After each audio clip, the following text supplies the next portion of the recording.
வணக்கம் மகளே. இந்த பகுதியோட முன்னுரை முடியுது.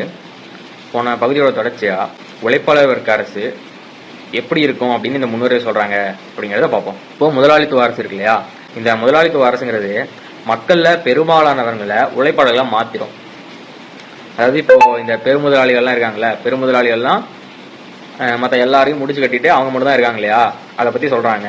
மக்கள்ல பெரும்பாலானவங்களை உழைப்பாளர் வர்க்கத்துக்கு தள்ளிடும், ஆனா எல்லாரையுமே உழைப்பாளர் வர்க்கத்துக்கு தள்ளாது. அப்போ இந்த முதலாளித்துவ அரசுல பெருமுதலாளிகள் இருந்துட்டே தான் இருப்பாங்க அப்படின்னு சொல்றாங்க. சரி, இப்போ அடுத்து உழைப்பாளர் வர்க்க அரசுல எந்த மாதிரி இருக்கும் அப்படின்னா, இந்த உழைப்பாளர் வர்க்க அரசுல பெருமுதலாளியே இருக்க மாட்டாங்க. மொத்தம் முதலாளி வர்க்கம் அப்படிங்கிற ஒன்றே இருக்காது. எல்லாருமே ஒரே வர்க்கமா தான் இருப்போம், எல்லாருமே உழைக்கிற மாதிரி தான் இருக்கும் அப்படிங்கிற மாதிரி சொல்றாங்க.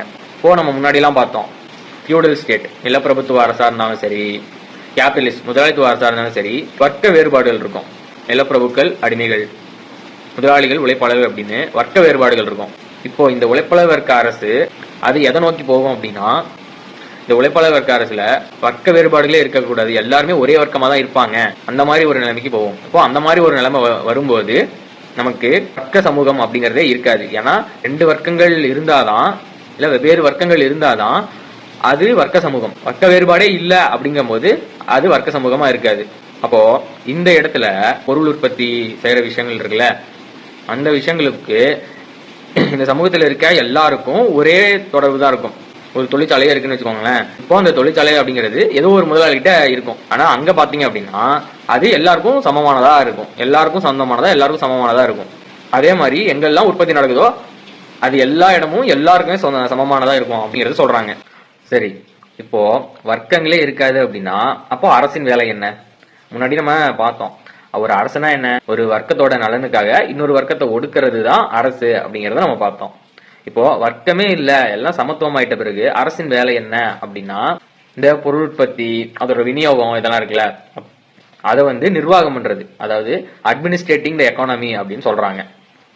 இப்போ முன்னாடி எப்படி இருந்துச்சு, சப்ரசிங் கிளாஸஸ், ஒரு வர்க்கத்தின் நலனுக்காக இன்னொரு வர்க்கத்தை ஒடுக்கிறதா முன்னாடி அரசினுடைய வேலை இருந்தது. அதாவது மேனேஜிங் பீப்புள், மக்களை கையாளப்பட ஒரு நிறுவனமா அரசுங்கிறது இருந்தது, அது பொருட்களை நிர்வாகம் பண்ற ஒரு நிறுவனமா மாறும் அப்படி. சரி, இப்போ வர்க்கம் ஒழிகிறது, எல்லாரும் சமமாகிறது, இதெல்லாம் ஒரே நாள் நடக்குமா அப்படின்னா இல்ல. அதுக்கு டிரான்சிஷனல் பீரியட் அப்படிங்கிறது ஒண்ணு தேவைப்படுது, அதாவது மாற்றத்திற்கான ஒரு நேரம் தேவைப்படுது. சரி, அந்த நேரத்துல இந்த ப்ராலிட்டேரியன் ஸ்டேட்டோட வேலை என்ன அப்படின்னா டிஃபெண்ட் ரெவல்யூஷன். இப்போ புரட்சி மூலமா தான் இந்த உழைப்பாளர் வர்க்க அரசு அப்படிங்கிறது நிறுவப்படும். அப்போ அந்த புரட்சியை காப்பாற்றணும் இல்லையா, அப்போ இந்த புரட்சியை காப்பாத்துறங்கிறது ஒரு வேலை. இன்னொரு வேலை என்ன அப்படின்னா சப்ரஸ் பார்ஜுவாசிஸ், அதாவது இந்த முதலாளிகள் இருக்காங்கல்ல, அவங்க மறுபடியும் அதிகாரத்தை கைப்பற்றுறதுக்கு பார்ப்பாங்க, அவங்க எல்லாம் ஒடுக்கி வைக்கிறது இந்த உழைப்பாளர் வர்க்க அரசோட இன்னொரு வேலை. அதே போல இந்த சோசியலிச அமைப்போட எதிரிகள் எல்லாரையுமே ஒடுக்கி வைக்கிறதும் இந்த உழைப்பாளர் வர்க்க அரசோட இன்னொரு வேலை தான்.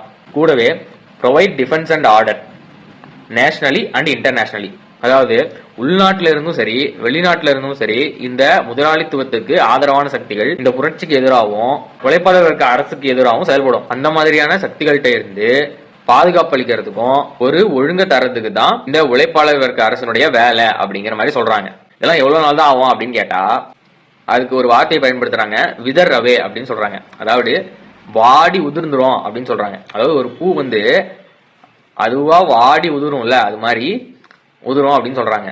இப்போ இதுல இருந்து நமக்கு ரெண்டு விஷயம் தெரியும். ஒண்ணு, அதுக்கு கொஞ்ச நேரம் எடுக்கும், இல்ல கொஞ்ச நாள் எடுக்கும் அப்படிங்கிறது தெரியுது. இன்னொன்னு என்னன்னா, அது இந்த அமைப்புக்குள்ள இருக்கிற எல்லா ஆதிக்கத்தையும் கலைஞ்சிட்டு இயங்கியல் போக்குல தானா நடக்கும் அப்படிங்கிற மாதிரி சொல்றாங்க.